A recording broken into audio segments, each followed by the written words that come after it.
হাতে বানানোর ভাইরাল নুডলসটা আমিও ট্রাই করে ফেললাম। আমারটা এত পারফেক্ট হবে আসলে আমি নিজেও বুঝতে পারি নাই। এত সুন্দর হয়েছে আসলে কি বলবো। আমি যখন ট্রাই করব ভাবছিলাম তখন চিন্তা করলাম যদি না হয় তাহলে তো এতগুলো জিনিসই নষ্ট। কিন্তু এতটা সুন্দর এতটা সহজ নুডলস বানানো তা আমার ধারণার বাহিরে ছিল। আর এই নুডলসটা বানাতে কোনো খরচেরই প্রয়োজন হয় না। আপনার বাসায় যদি আটা থাকে বা ময়দা থাকে ওটা দিয়ে আপনি তৈরি করে ফেলতে পারেন এই অসাধারণ নুডলসটা। আমার তো এখন রীতিমতো আফসোস হচ্ছে বাজারের কেনা নুডলস এতদিন কেন খেয়েছি।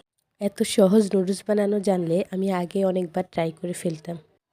একটুখানি ময়দা আর লবণ দিয়ে আপনি একটা ডো বানিয়ে ফেলবেন।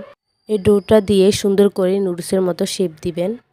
সুন্দর নুডলস হয়ে যাবে। আর আপনার ইচ্ছে মতো সবজি মিক্স করবেন। আর মশলা হিসেবে রাখবেন ম্যাজিক মশলা। ব্যাস তৈরি হয়ে